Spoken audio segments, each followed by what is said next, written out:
Muchas veces nos hemos preguntado qué es la voluntad de Dios. Y es una pregunta que parece realmente difícil entenderla en nuestra vida cotidiana.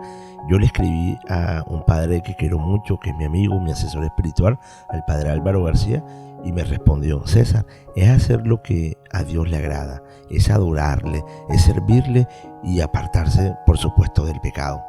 Yo tengo mi propia experiencia de la voluntad de Dios.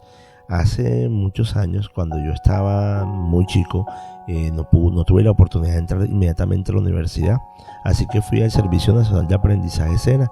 Cuando terminé mi etapa lectiva, me tocó ir a la etapa de aprendizaje, a la de práctica, y cuando se me dio la oportunidad tenía dos opciones, habían dos empresas. Entonces tenía una empresa 1 muy grande y una empresa 2 que era grande, pero no tan como la primera.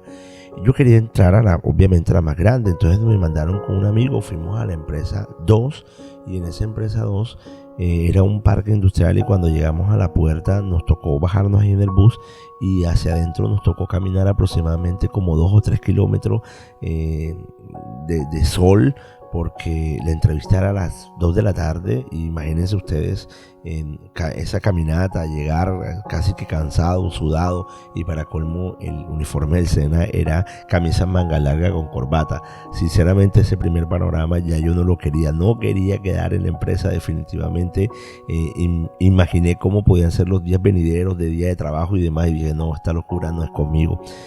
Pasamos a la entrevista. Yo siento que no me fue tan bien, ya estaba, digamos, psicoseado con este tema. Sin embargo, estábamos apostándole a la empresa mucho más grande. Finalmente se dieron los resultados. Mi amigo quedó en la empresa grande y yo quedé en esta empresa, a la cual no quería quedar por ese primer panorama. Bueno, es ahí cuando yo digo que la voluntad de Dios es perfecta, pero que va acompañada con muchos signos: obediencia, mucha entrega y mucha fe. Porque cuando empecé a hacer mi proceso de contratación y demás, me di cuenta que la empresa tenía ruta de buses, que no era el panorama que yo me había planteado inicialmente. Al principio no quería trabajar, pero después me fui enamorando y fui buscando y encontrando el propósito, ¿cierto? Y ahí en esa empresa hice mi carrera profesional, que estudié de noche, me privé de muchas cosas, pero con mucho sacrificio logré graduarme como profesional.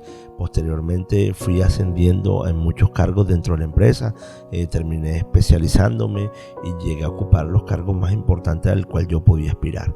Entonces ahí, después de ese tiempo, que me di cuenta cómo el Señor va obrando para el bien tuyo y para el bien mío.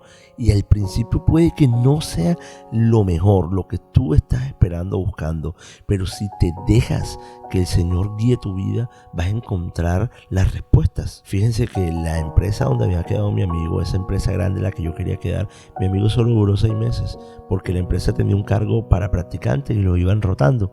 Él después consiguió trabajo en otras empresas, pero esa era la voluntad de Dios en mi vida, y la de él también tenía algo, porque a él le ha ido bien. Pero hoy lo que quiero resaltar es que podamos tú y yo contemplar la voluntad de Dios a través de la obediencia, a través de la palabra, a través de la fe. Mira que en Mateo 1, 16, 18 al 21 nos narra que Cristo vino al mundo de la siguiente manera: estando María, su madre, desposada con José, y antes de que vivieran juntos, sucedió que ella, por obra del Espíritu Santo, estaba esperando un hijo. José, su esposo, que era un hombre justo, no queriendo ponerla en evidencia, pensó dejarla en secreto. Mientras pensaba estas cosas, un ángel del Señor le dijo en sueños: José, hijo de David, no dudes en recibir en tu casa a María, tu esposa, porque ella ha concebido por obra del Espíritu Santo. Dará a luz un hijo, y tú le pondrás el nombre de Jesús, porque él salvará a su pueblo de sus pecados. Cuando José despertó de aquel sueño, hizo lo que le había mandado el ángel del Señor. Palabra del Señor. Gloria a ti, Señor Jesús. Y yo no me imagino esa situación de José. No es ni parecida a la mía, pero finalmente la voluntad de Dios al principio puede ser muy difícil para ti y para mí, pero con fe, con obediencia, con esperanza, escuchando con nuestros oídos y nuestras vistas espirituales, vamos encontrando el sentido. José obviamente tendría otros planes igual que yo, pero los planes del Señor siempre son lo mejor para ti y para mí, porque dice la palabra de Dios que pensamientos de bien Él tiene para nosotros. Así que, hermano, te animo. Así que, hermano, hoy levantémonos con las ganas, con las pilas puestas y a entender cuál es la voluntad de Dios que tiene para ti y para mí. Tú viniste y yo vine con un propósito en esta vida. Es el del amor, es el de la paz y es el que te va a servir a ti, el que te va a hacer feliz y nos va a llevar a conseguir grandes cosas en nuestra vida. Así que tengas un excelente día y ánimo, que Dios está con nosotros.